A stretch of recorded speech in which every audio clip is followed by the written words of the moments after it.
এই ভাগগুলো এখন আমরা প্র্যাকটিস করব। তাহলে প্রথমেই আমাদের 1 নম্বরে দেওয়া আছে, দেখো 3822 3822 ভাগ 42। তাহলে আমরা প্রথমে ভাজক 42, এরপরে ভাজ্য 3822 তুলে নিলাম। এখন আমরা যেই প্রক্রিয়াতে ভাগ করলাম ঠিক একইভাবে এই ভাগগুলো আমরা করব। প্রথমে আমরা যেহেতু আমাদের ভাজক 2 অঙ্কের, তাহলে আমরা প্রথমে 2 অঙ্ক দেখব। দেখো এখানে 2 অঙ্কে হচ্ছে আমাদের 42, তাহলে আর আমাদের ভাজ্য 2 অঙ্ক হচ্ছে 38, তাহলে কিন্তু ছোট হয়ে যাচ্ছে, অর্থাৎ 2 অঙ্ক নিলে আমাদের ভাগ যাবে না। তাহলে আমাদের 1 অঙ্ক বাড়ায় নেব আমরা, 382।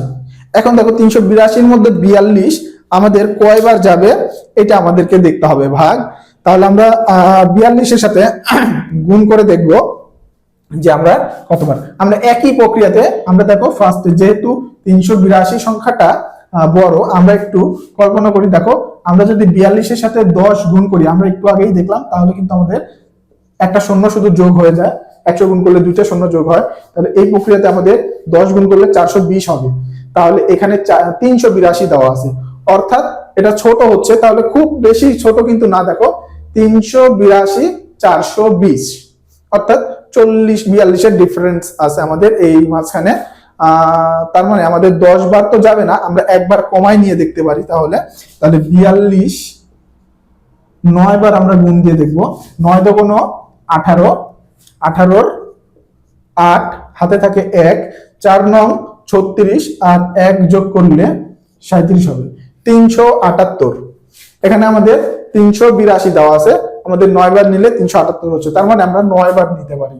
তাহলে 9 নিলে 378। এখন আমরা বিয়োগ করব। বিয়োগ করলে দেখো আমাদের মানটা কত আসে। তাহলে 8, নিচে আছে 8, উপরে হচ্ছে 2।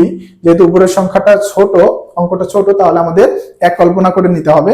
তাহলে 2 এর জায়গাতে আমরা 12 কল্পনা করব। 8 আছে, কত হলে আমরা 12 পাবো? 4। উপরে যেহেতু 12 কল্পনা করে নিচে, তাহলে সাথে সাথে 1 যোগ হবে, তাহলে 8 হবে। 8 উপরে 8, 8 আর 8 বিয়োগ করলে হবে আমাদের 0। 3 3 0 বিয়োগ করলে 0 হবে। তাহলে কিন্তু আমাদের আর না দরকার নেই, এই পাশে 0।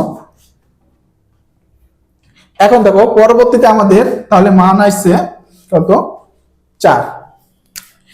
আচ্ছা, এবারে 0টা আমরা রাখলেও কোনো সমস্যা নাই, না রাখলেও কোনো সমস্যা নেই, আমরা মুছে দিতে পারি।